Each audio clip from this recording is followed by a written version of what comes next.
everybody. Welcome back to After Hours at Blondie's, where we chit-chat away about DJs and promotions and gigs and nightlife and EDM.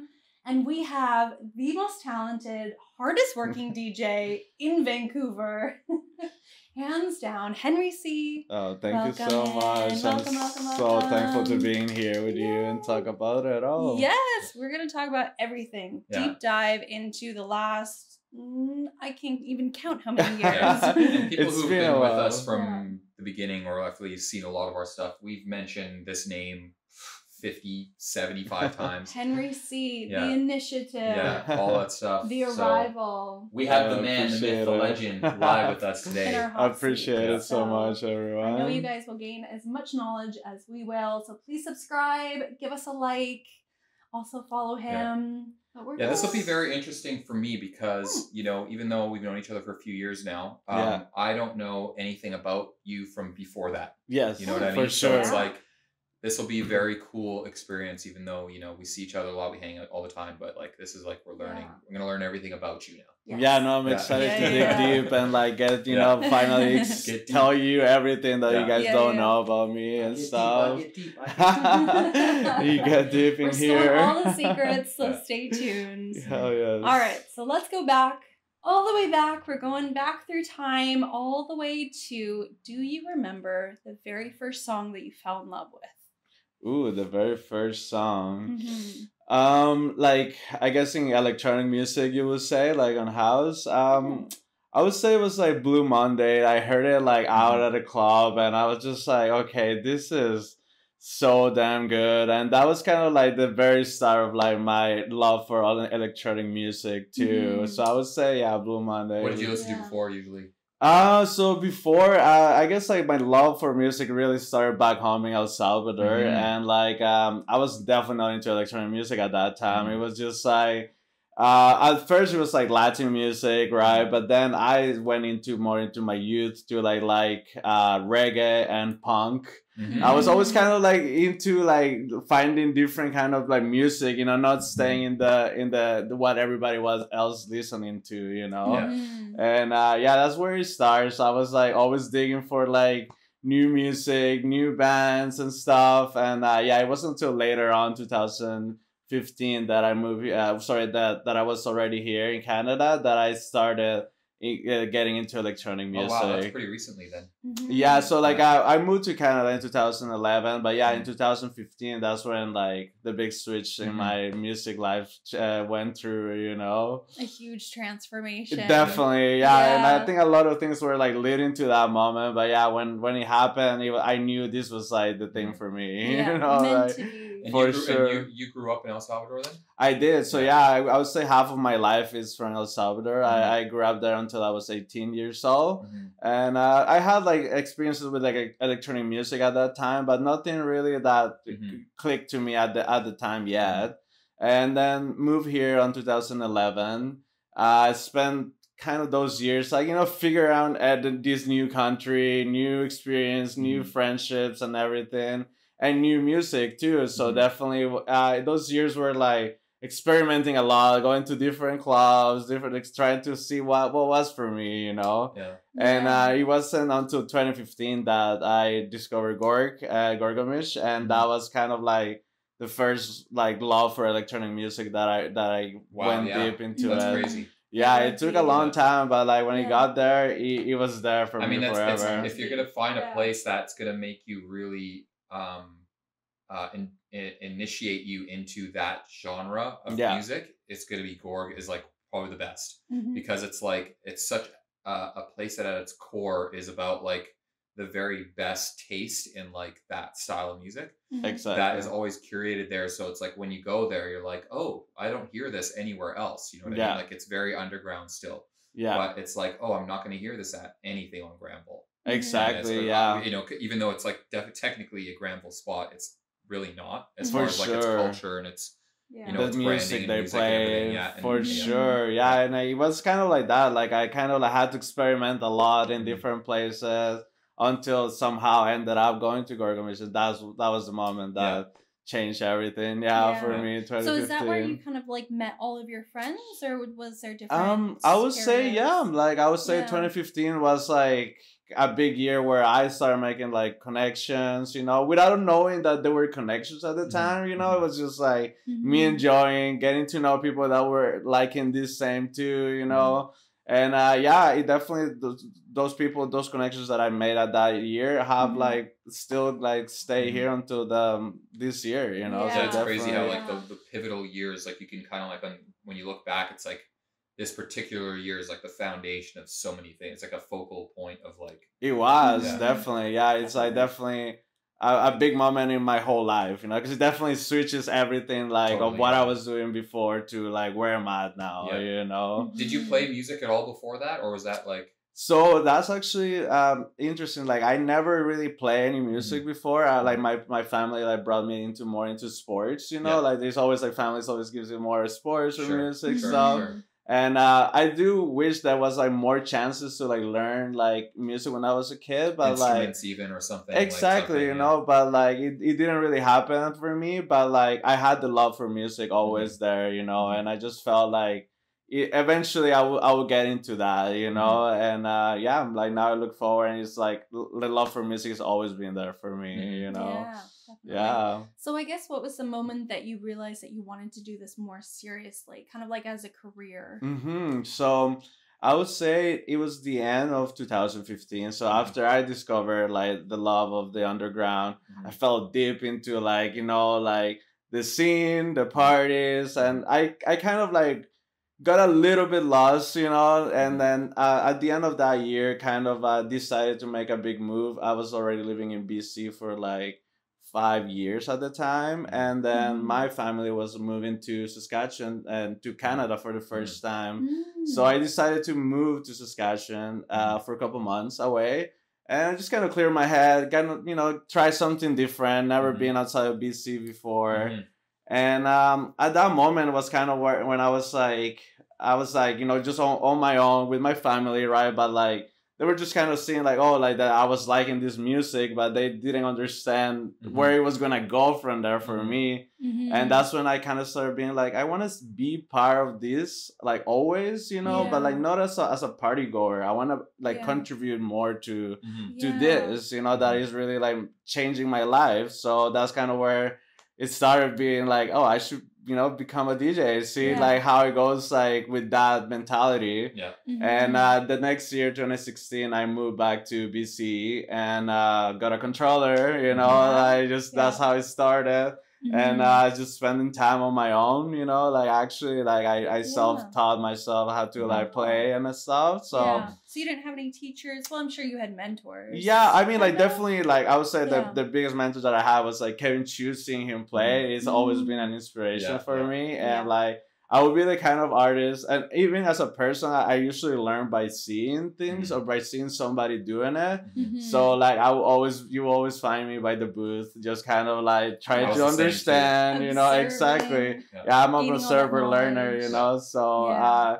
That was that, and like I mean, like gathered to other people around in the scene that like had just been like there for long, that like I would just see them, but everything that I learned was like through just practice and, you know, my home house and like trial and error, you know, trial and error, a lot of stuff. Just give it a shot. Exactly. See what happens. Can't And I definitely probably was like the best decision I ever had, because I never knew like how far we'll go from that moment, you know, like.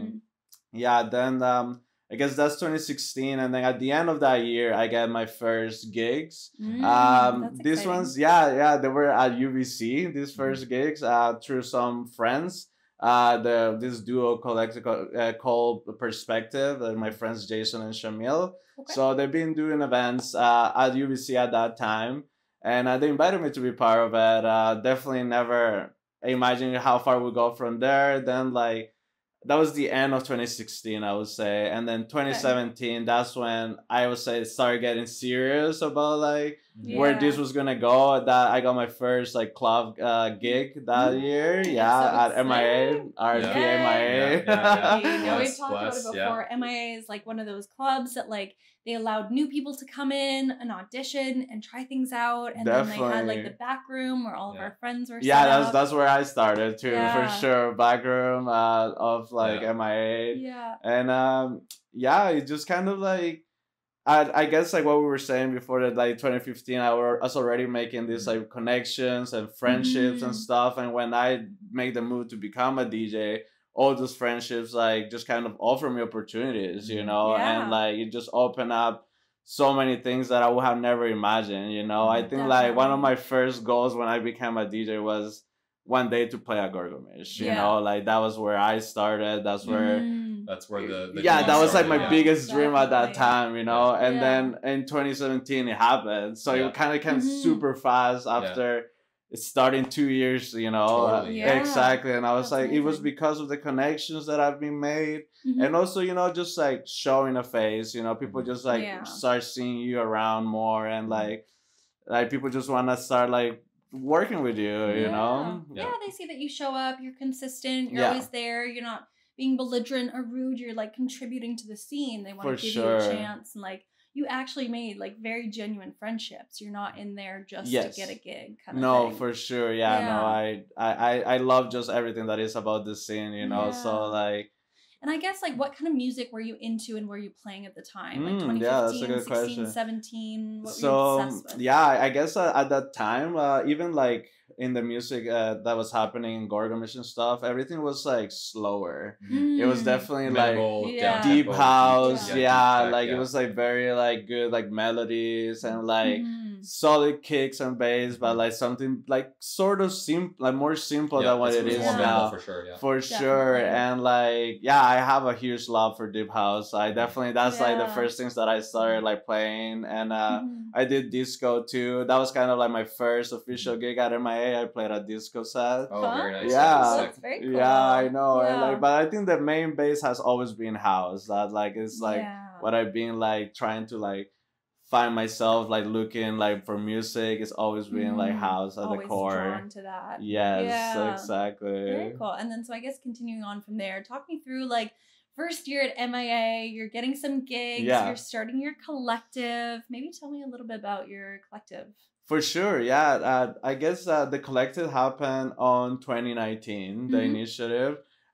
Before that, I have already like tried like working in some collectives before, but nothing really like stay, you know, or work. Like people with the people that I work at the time didn't work. But move forward to 2019, like I have like a name a little established in the city by then. But I just felt like I just wanted to still like do something more, you know, more than just DJing, you know. And that's where like the initiative came over, and like basically like Jalen, JD, and Evelina, now my wife, we were like kind of just starting and to think like what else could we do or like offer to the city. I felt like at that time there was a certain sound that was happening in the city, for sure, but it was like nothing, there was like nothing new other than that, so I felt like it was kind of stuck in that time. It was kind of like that fun upbeat house music, tech house, like was really taking over at that point. Exactly. Everyone was playing tech house. It was kind of a transition from the 2015, 15, 16, 17. There's a little bit of like because house music wasn't that big before, but it's kind of like, what was it? Like G house. Right. A lot of G house started, and then it started to move into a lot of tech house, and then like a lot of like,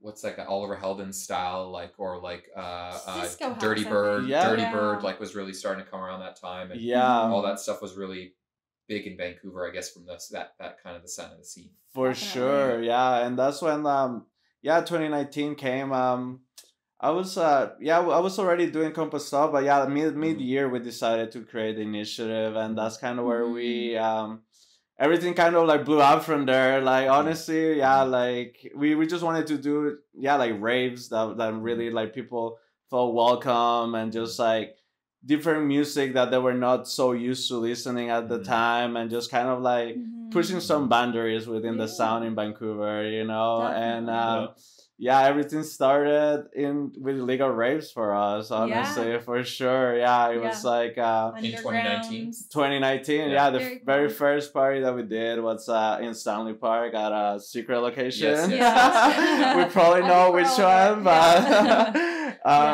we were like already heard that people have done parties before there, but for a couple of years nothing had happened. So we decided to, let's just give it a try. And I feel like from that moment, everything just started going and moving forward. Like the first party we had, like, I think 500 people come. That's crazy. For the first party. Yeah. I think people really had a hunger for it. They were really craving it. Oh, yeah, the underground scene was dead back then. There was nobody doing anything. I think you were one of the very first collectives to restart things here. For sure, yeah. Like, Vancouver. I feel like those kind of parties that were, like, people, like, had to, like, find it or stuff, that was missing, and, like, I felt we saw rare. That. The previous 5-6 years before that, it was like once in a blue moon for sure. Yes, exactly. And then everybody and their mother would show up, and then the police would come and get it all shut down. So that's why I don't think anything took off. There was like rec parties that were like, they would always get shut down. Stanley Park ones, even that same location. People would get shut down all the time. For sure, honestly, it was definitely like a fluke, of like luck, but also maybe just the perfect timing too. Totally. Just a lot of things that came together to just really make it a good time and just like push our kind of like initiative career forward. And then probably after like 2 months after, we did another one that at the same location, like to end the summer. And that one like was like 1,500 people that showed up. I think I was at both of those parties. That was like something not expected, but thank God everything worked out good. Like everything was fine. You guys actually prepared pretty good for that one, but we did. Honestly, that's true. We definitely had like the more people that we have working ever for an event, so we were prepared, but we were not ready for that for sure. That is a lot of people at an underground rave in Stanley Park. Like Stanley Park is large, but like you can find people in Stanley Park. 1,000 people in that spot's pretty hectic. It's pretty packed for sure. Yeah, it was, but everything worked out good, and from there basically we were already kind of working close, with blueprints here and there. But I think after that moment, like, that's when Ali Stanley came in the picture and kind of was like, oh, I like what you guys are doing. And he offered us to kind of like move our, like the whole collective to MIA and like really kind of like do more of like a residency style at MIA and like rather than the renegade. Exactly. Just have a place. Exactly, have a place where we can like keep doing it. And everything was going well, and then we know everything comes after. 2020, March 15th. What does the 19 really remind you of? It's like end of times for sure. It's like a beginning, a new beginning after that for sure. It really was.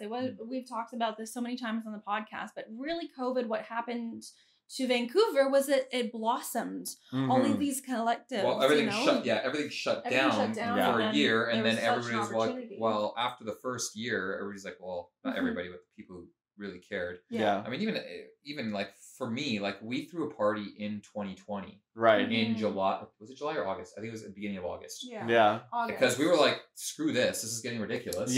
And we rented out this ranch, but we're like, okay, well, we know the police are going to come because this is like the thick of the lockdown. Right. Okay. So we create all these rules. It's like, okay, well, everybody's going to have zones of 5 people, right? Yeah. And like you have to 5 people, and then there's like a barrier. You're not allowed to have anybody else near you. So it's like, and everybody has a bracelet with their color of what their zone is. And so it's like the police are coming, and then it slowly like went through the whole... Police, and then like everybody would like go to their zones. And then they stand there. And that happened like I think once a day for the 3 days we were there. They came every day. And we had everything like planned out properly. At the beginning when we were all signed up, we're like, everybody who's coming in, we're like, okay, here's a list of rules. When the police come, we actually had like a sit down with everybody when they got down. It was serious. There were some weird times we lived for sure. The things we had to do for an event, So it was I guess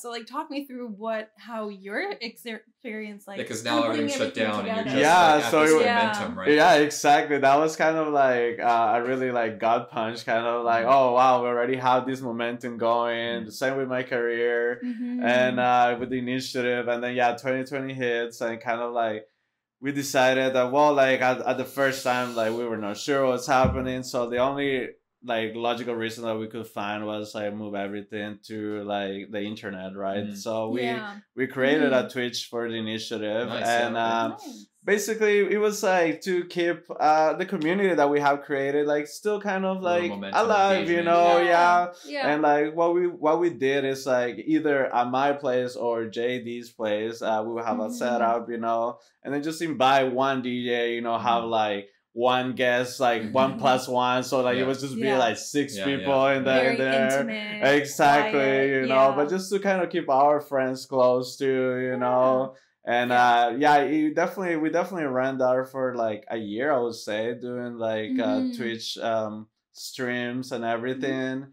And then I would say 2021, that's when like we were like, okay, like everything seems like it's like kind of shifting, right? Everything, there's more possibilities of doing stuff, and that's when we were like, okay, let's take the risk to really plan something out, you know. And that's the year where we decided to do Revival and Equinox Rising, the festivals that we planned. So those were 2 festivals that you guys did? 2 festivals, the same year. So walk me through everything, because I really would love to know.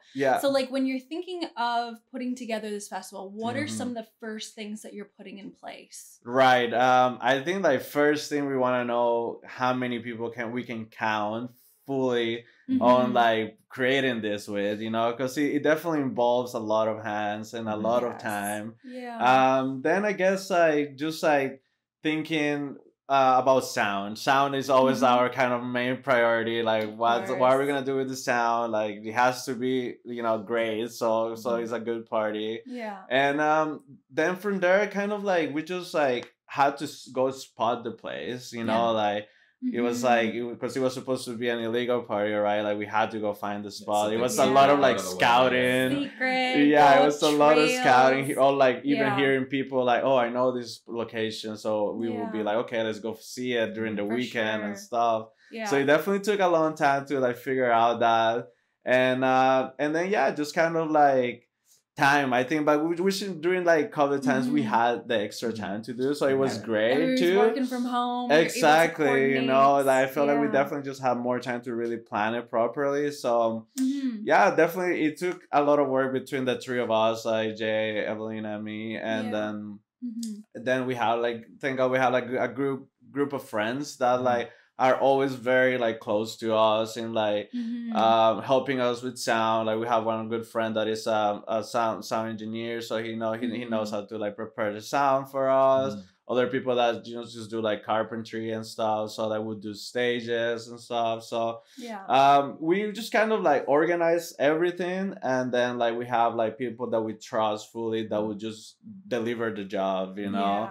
And then I guess like just have the time before the festival to do all those stuff, because like there's no other way you can do it. I mean, you cannot really bring a stage, you know, like there. You have to. So I guess what is the lead up time? Like when did you guys start planning that? I would say for the first one we started, I would say like 6 months before. 6 months. Yeah, just like scouting places. For sure, for a party that big, you'd really want to be ahead of that. Yeah, exactly. Like you know, and then like.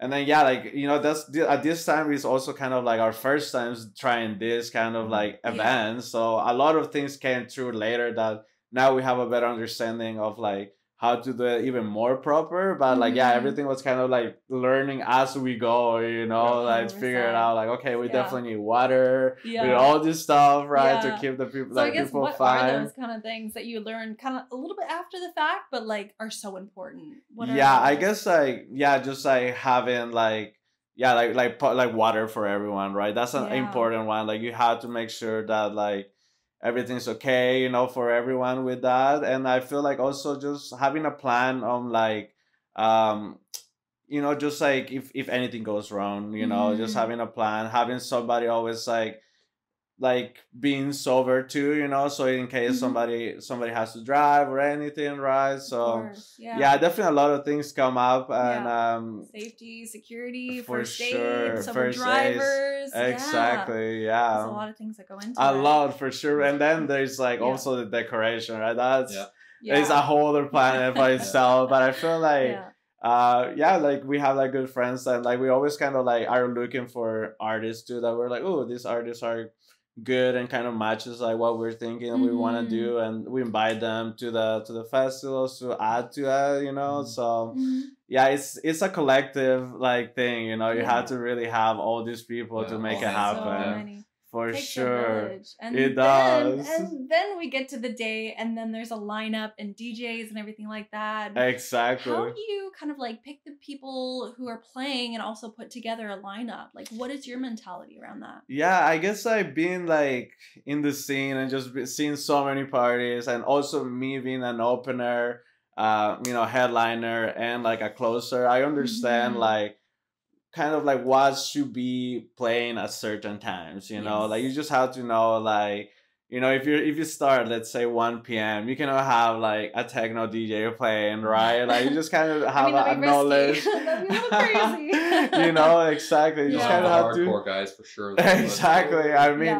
it depends on the party too, right? It happens. But I think I just have a good knowledge of like which kind of music should be depending of the time. And I feel like just having like a lot of friends that are hella talented artists helps, you know, just really you can just know like, okay, even if this is not your sound that you would do, you could, you know, like accommodate your sound to play this set time, you know. Like, and that's very important to trust people with that, because like the flow of a night can really depend on like on them, you know. Like if you not ready for your set time, you know, like you might ruin like the whole flow of the night. So it's very important to definitely spend some time with the set times and, you know, like DJ lists. Know who you're putting and where and how it flows. For sure. I feel like a lot of parties like just put so many things together at once, and they just hope it works, you know, especially for music. And like you need to create that, like, you know, like opener, like headliner, closing vibe, you know. Sometimes they'll like, a lot of people who don't have experience, they'll book a bunch of people and they'll sort it by popularity. And sometimes the music just doesn't flow at all if you do that way. Right. You know what I mean? Like sometimes if you have somebody who's like way more popular, but their sound is a little bit more, you know, late night or whatever. But if you put them earlier, and then the late night guys, like some guy that's playing like something way different energy, you know, like, well, what are we doing here right now? Exactly, 100%. So it's up to you as the party organizer, I feel, to like make sure you have the right person in the right slot too. For sure, 100%. And I think it also like helps, you know, just being involved in the scene, you know, because you get to see all these DJs, friends that are doing what they're doing. And then like when it comes a moment like that, as like a festival, then you start thinking, okay, who are the artists, or who was the kind of style of music I want to like showcase, and you already know which people you want to have, you know. For sure. And it's you know, it's like with a festival too, you've got a lot of hours to fill. You know, it's 100%. Not like we're not playing from like 10 till 3. You know, it's like where we've got people in the midday all the way to like early morning, and it's like you got to find out kind of like a flow throughout all that. And it's you know, it doesn't have to be very linear either. It can go like this a little bit. You know, it's such an art to it for sure. And like when you have more experience going out and seeing it in action, and how it resonates with people, you're like, okay, well, we know that this works now because of this, and this works now because of this, and all that stuff. It's just experience. 100%. So I guess the overall vibe that you would take into the next festival, what are some of the things that you're either going to change or keep, or what do you love about that particular like organization and throwing a festival? Like, how is it? I think like through all these like events that we had, like we have figured out that what we want to do is like keep it like small, you know, kind of like, well, you know, Bases for us is a big inspiration, and like they have proved like a boutique festival, like just knowing like the amount of people that you have really like impacts on the festival, right? So like we're thinking to like do it again, but like yeah, just keep it like more, it's like smaller, you know, so we can like adequate to everyone and just like really make everyone's experience like the best possible, you know. So and then you can like really plan it better, you know. I feel like the more people you have, the more logistic goes into it. So yeah, cars, tents, and sometimes like bigger doesn't mean that the party will be better either, right? Because like the quality might not be the best. So. Festivals and parties don't necessarily scale up in a linear way. No. You know, like a party that's twice as big as another party might take 5 times the amount of work. Yeah. You know, or even 10 times the amount of work to make it work. So it doesn't, it's not like, oh, if we could do 500, 1,000 is going to be easy. We just double the staff. It's not quite like, it doesn't quite work that way. You know, it could be, you might need way more depending on the location. You might not. It just depends on like the nature of the party, but it's not like a linear scaling thing. 100%. You know, and what was like, you know, with the parties that you did before, they were kind of like in the couple hundred range. Yeah. What was the biggest outdoor like multi-day festival you guys ended up doing?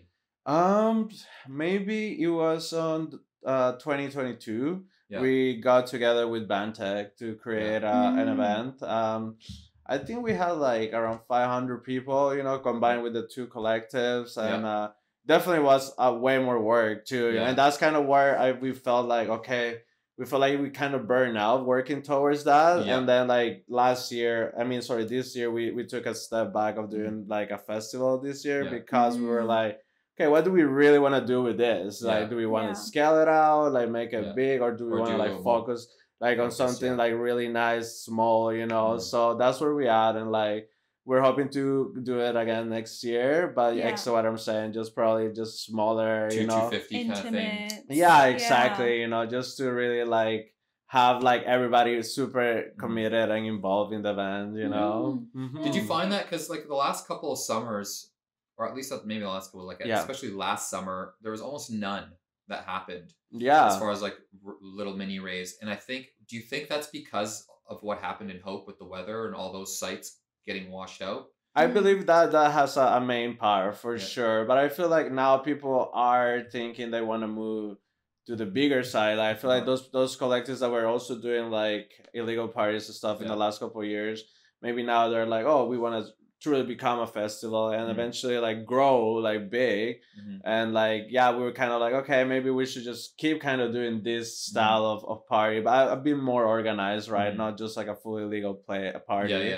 But I think that's kind of where our focus is at, really like make something memorable of the sound that we truly believe like we like, you know, and then just like give it to the people that will really come to that event, you know.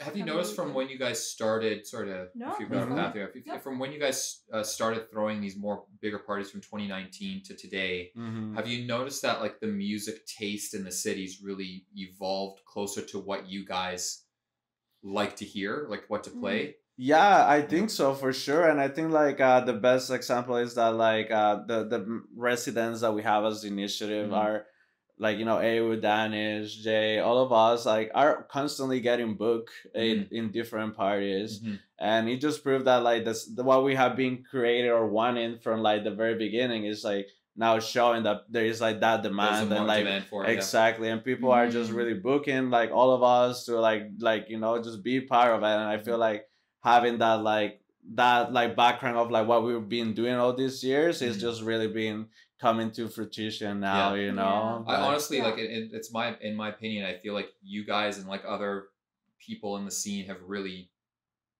were the reason that happened. I don't think the city was really going in that direction until you guys kind of like, I wouldn't even say forced it, because there's no forcing it. Right. The music's good, right? We just saw a space there, you know? But I feel like what you did is you just played what you wanted to play. You just didn't like cater to the crowd per se. Sure. The crowd catered to you a little bit. 100%. And I think that, like, you know, one person tells one person, they tell one person, just 100%. And I think that's been a huge part of evolving the scene into something that is where it is today, for sure. And like, you know, I've been very pleased with it, you know. I mean, especially on the progressive side of things. Everything's been amazing these last couple years. And with the growth of techno in the last 2 years as well, you know, internationally it's grown in the same kind of ways that it's grown locally, which is not normally a parallel that you would say happens in this 100%. area. So, it's been massive, and yeah, like what we were saying, I think like COVID time was more of like a blessing for the scene, you know, like than like a setback. I felt like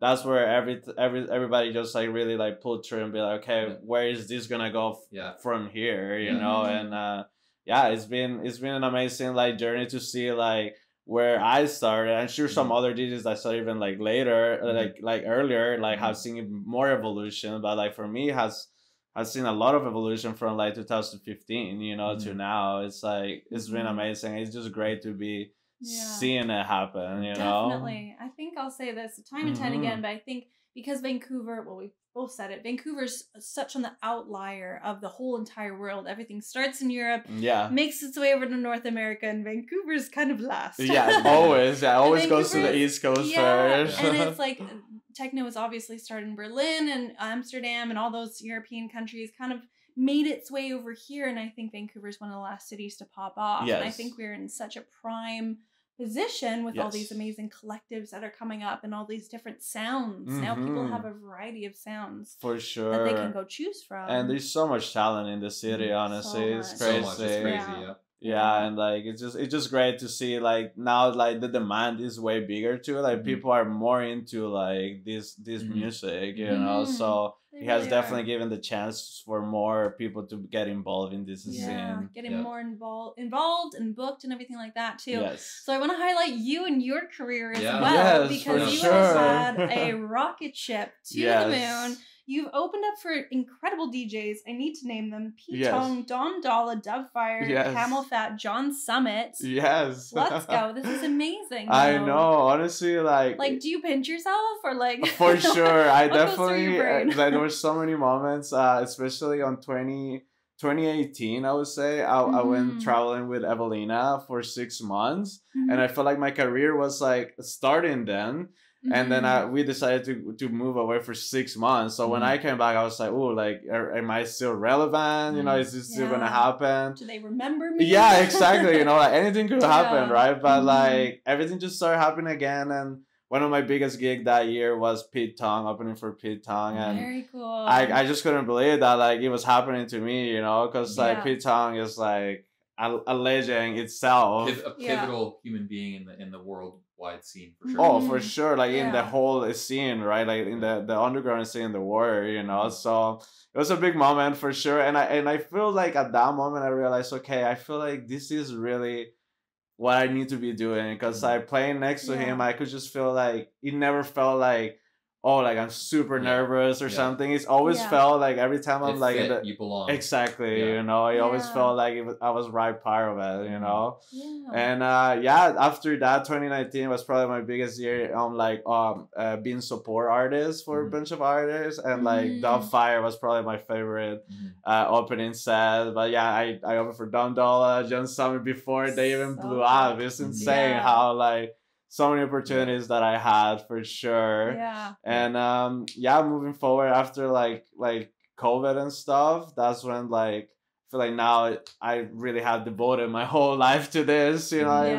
Like people see it and offer me like big opportunities, you know. I think like Bass Coast is probably the biggest one that like has happened. Cool. I feel like after like, you know, all these years, like playing at Bass Coast was the goal, you know, and like have achieved that like since last year is still kind of like, I'm like, where do I go from here? You know, I don't know. Shams is the next step for sure. It's a bit harder to like feel to connect to people there at least, but I'm definitely hoping that it happens. It's predominantly a bass festival too, so it takes a lot for a house or progressive or techno for sure to penetrate there. It does happen, of course, obviously, but it's predominantly a bass festival. It is 100%. But that's probably the next goal. But I'm also thinking like start making connections with East Coast, you know. Like I think that's where I see next year moving forward for me. Like trying to like go there. I've never been to Toronto or Montreal yet. I've never been to Montreal, but I've been to Toronto. Well, you've been as far as Saskatchewan then. Yeah, exactly. That's the farthest. Time for some travel. I know. Travel booth. I'm excited to like definitely like discover all that and just make again connections, friendships, right? That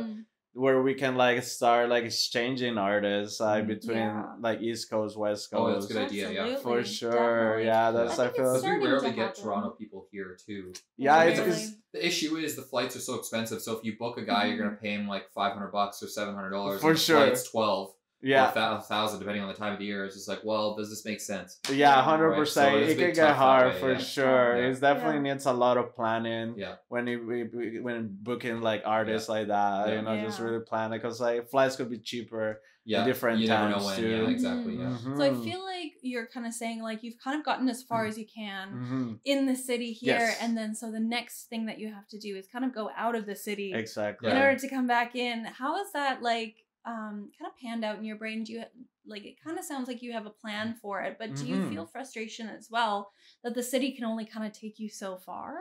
I think that I don't think so. I think like I feel satisfied with everything that I have achieved in the scene, and like I think it's just like I think that probably that's why some of the biggest artists from like BC have to move to different locations to really like grow to the next level. So I feel like it's great for what the BC has to offer, but like now like I need more, you know, and like that's where I'm like I have to start. I already started kind of like talking to some collectives in Toronto, you know, just kind of like slowly making my way there. I know if I ever book a flight to go there, like I'll probably like exactly get a gig and stuff there. So that's where I'm at right now. Yeah. Very cool. The isolation of the city was not something I fully understood until I started talking to more of you guys on the podcast. About, like, you know, the fact that, you know, with the flights themselves, the logistics themselves are so expensive that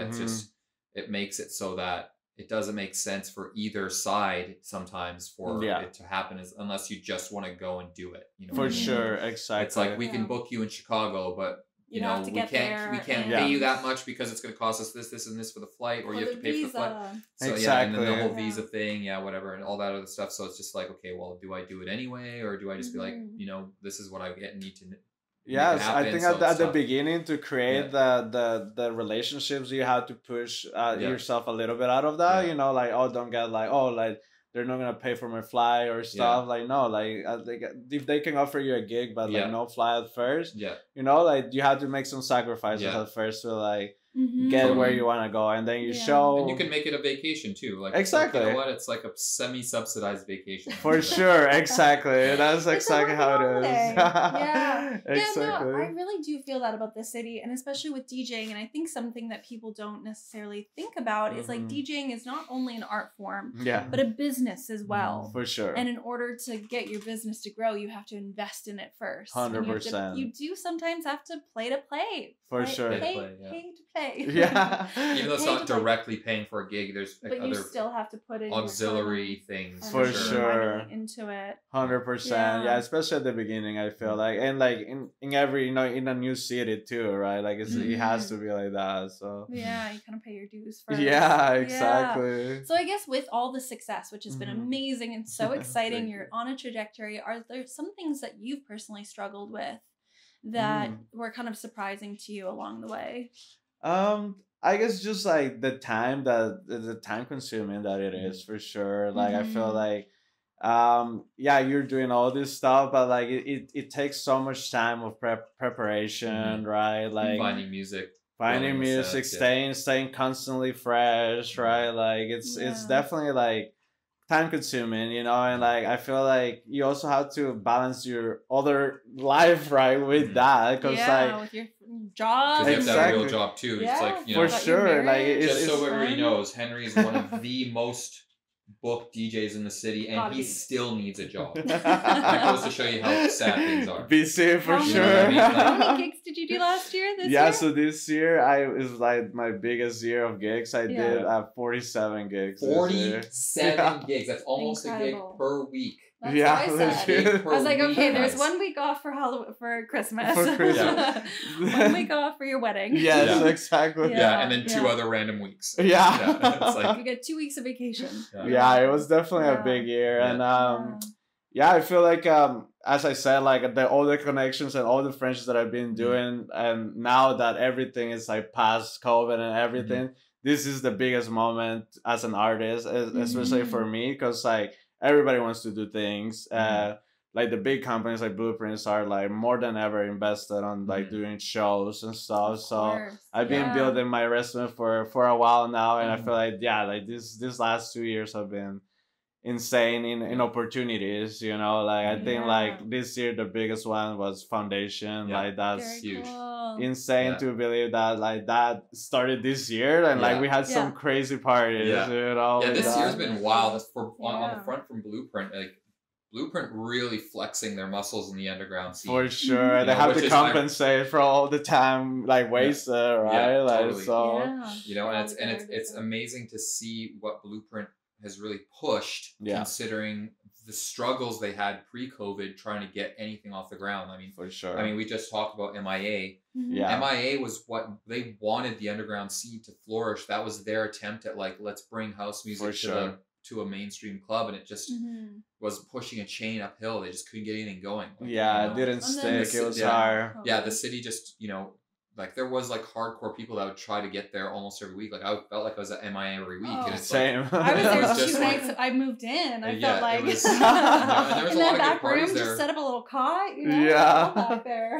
There's a lot of good parties there, but you could tell that like they probably weren't making any money. You know what I mean? For sure. And to go from there to like, oh, let's book Coliseums right off the bat. Coliseum, Malcolm Bowl.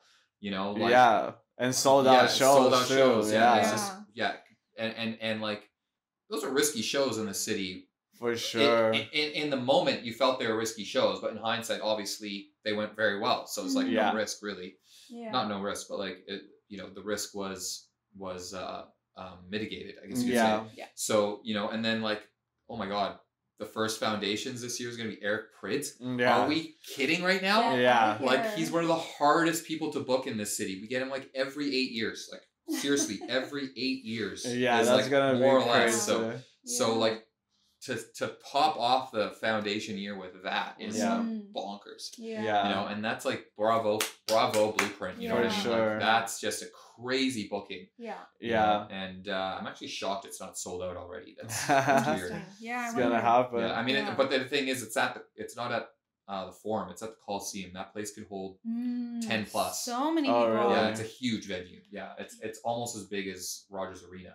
Wow. Okay. So so it's pretty like we had shows that had like Avicii and like all those kinds of like Skrillex and like huge acts, you know, at the Coliseum. So it's like, it's the Coliseum's I think the second biggest venue in the city after Rogers Arena.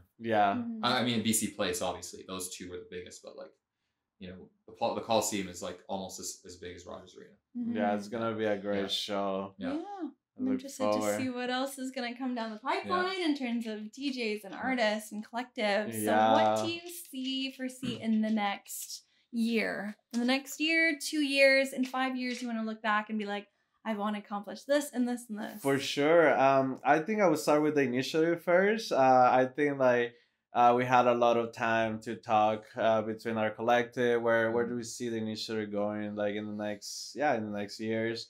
So for next year, we're definitely gonna focus again on events, like and like really, we felt like we burned out at some point from doing events, but now we have a better understanding of what we want to do. So we're probably gonna be doing 2 kind of events. One that is gonna be more underground than like what we usually do, and like we will incorporate like newer faces, just kind of keep rotating between like people that like. It's just starting or like, you know, have started but like haven't had like a main slot, you know, like a headliner slot or a closing slot. So we just really want to push like the scene, you know, like the artists coming up, just give them a place to play and express themselves. And then we're looking like into like start getting into bigger events too, in the other hand, where we want to collab with like other collectives, and we have like talks between other collectives that kind of follow the same sound that we do, and to bring artists and and then have big acts like in the house tech house scene, and have our main residence opening for those shows. That's where we're gonna divide like our events, you know. Like I'm thinking this one for like the one that will be more underground. Like I'm even thinking like no tickets, you know, just kind of like free until certain time and then door tickets. I feel like that makes it like it's different, you know. I feel like the ticket sales and stuff doesn't really reflects to like the underground much, you know. So it would just be better. Okay, this is the location. That's it, you know. Come over. And on that. And then as Henry C, I'm looking forward to start the year like kind of off gigs coming out of this year with so many shows. It's starting just like kind of off, and I'll be dedicating some more time into like the production side, really like finishing like kind of like crafting my sound. I feel like in the last 2-3 years it's been like a process of like doing music and stuff, but still haven't really found the right sound that I want to like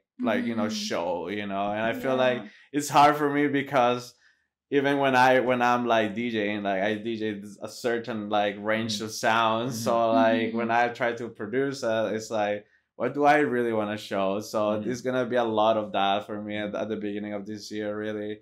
Like just go deep into like making music and making things that would really like resonate with my sound.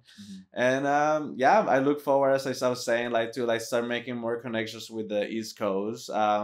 Like I look forward for like summer here, but I think I want to spend a certain time there too to start getting that going. You know, I feel like Masu is like a great inspiration for me in that way because she took it like with knowing what's gonna happen, moving to the East Coast, and she's doing great. Now she has like the recognition from East Coast and West Coast, so like people like have like knowledge of who she is, and that's a bigger like market, right? So that's where I want to expand for sure next year. I would love nothing more than all of you, everybody, to go over to East Coast, West Coast, and we like really unite Canada. I think it's that's the next steps. I think for sure. It's in the future. It's coming. It's coming. I'm excited for it for sure. Well, there's so much to look forward to. Congratulations on all your successes. Thank you and your very beautiful much. wedding and your beautiful life so and initiative. I have enjoyed every single show that I've ever went to. Appreciate I look forward that. to in the future as well. For sure, as a DJ, for sure too.